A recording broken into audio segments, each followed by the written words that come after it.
Philadelphia was on fire. Not literally, though knowing this city it wouldn't have been surprising, but the energy coursing through the streets on Valentine's Day was unlike anything the city had seen before. Forget roses and chocolates. This wasn't a day for love. It was a day for war. A war won by the Philadelphia Eagles. A war that ended with them standing victorious at the top of the NFL.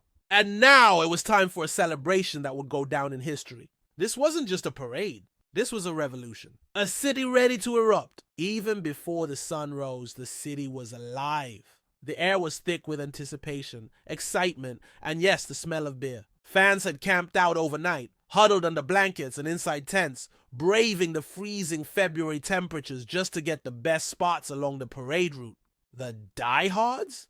They had been there for days. Everywhere you looked, there was a sea of green. Jerseys, face paint, banners, even dyed beards. Some fans came dressed as their favorite players, others wore elaborate costumes, including at least 3 full-sized Eagle mascots spotted near City Hall. And then there were the climbers. If it was tall, Philadelphians were on top of it. Trees, light poles, traffic signals. It didn't matter. They scaled them with the determination of a city that refused to be tamed. One particularly determined fan even managed to perch himself atop a Benjamin Franklin statue near City Hall, holding up an oversized cutout of Jalen Hurts' face like a war banner. And this was all before the parade had even started. The champs arrived.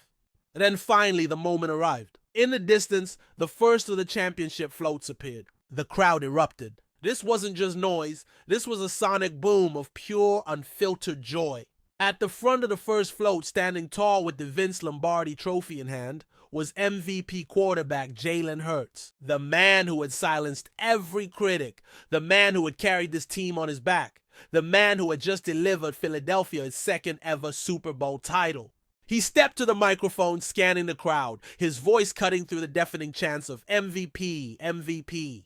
I told myself that when I got drafted, I wouldn't come to the Rocky Steps until I won a championship. And now we're here. The fans, they lost their minds. Beer flew into the air. Fans hugged complete strangers. One guy ripped off his shirt and started doing snow angels in a confetti that was already covering the streets. This was their moment, and they were just getting started. Blood, beer, and Philly mayhem. As the floats made their way through the city, the celebration only grew wilder. Fans pressed against barricades, desperate for high fives from their heroes. Some players obliged, leaping off the buses to wade into the chaos, shaking hands, signing autographs, and even taking swigs from beers offered by fans. Running back Saquon Barkley, the newest hero in Philly lore, was right in the thick of it. The man who had terrorized defenses all season long was now giving out hugs, laughing, and soaking in every second of this city's unfiltered love. And then there was Eagles general manager Howie Roseman,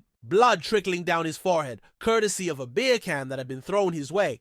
Whether in celebration or chaos, no one was quite sure. He stepped up to the podium, gripping the Lombardi trophy. "I bleed for this city," he roared. And Philly roared right back. Wide receiver A.J. Brown took his turn on the mic, and this one was personal. "Oh, they said I was a diva. They said all I cared about was stats. But you know what? You can get all those things wrong about me, but there's one thing you got right."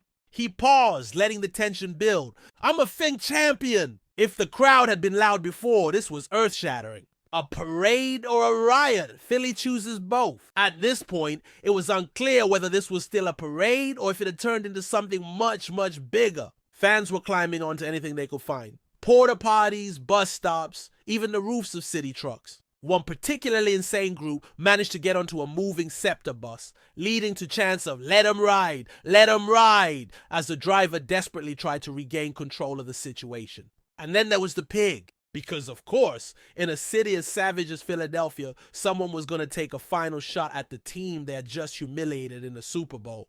A group of fans had spent the morning roasting a whole pig in the middle of the street. Carved into its side? The number 15, a direct shot at Kansas City Chiefs quarterback Patrick Mahomes. This was personal, a dominant victory to remember. This wasn't just about celebrating a championship. This was about how they won it. The Eagles hadn't just beaten the Chiefs. They had demolished them. They had shut them out in the first half. They had suffocated Mahomes like no one ever had. And when the dust settled, it wasn't even close, 40-22. Veteran defensive end Brandon Graham, who had torn his triceps just 11 weeks earlier and was told his season was over, had defied the odds to play in the Super Bowl. Now, standing in front of the roaring crowd, he summed it up perfectly. I'm so happy y'all didn't have to go through a nail biter. And then, in true Philly fashion, we're gritty and we're going to stay gritty. But the best part? This wasn't the end. Only problem I have with this season? It's over. We're getting ready for next year. Philly never forgets. Philadelphia Mayor Sherelle Parker had one job: keep things under control. But let's be real, this was Philly. The second she took the mic and told fans to avoid climbing light poles, they took it as a challenge.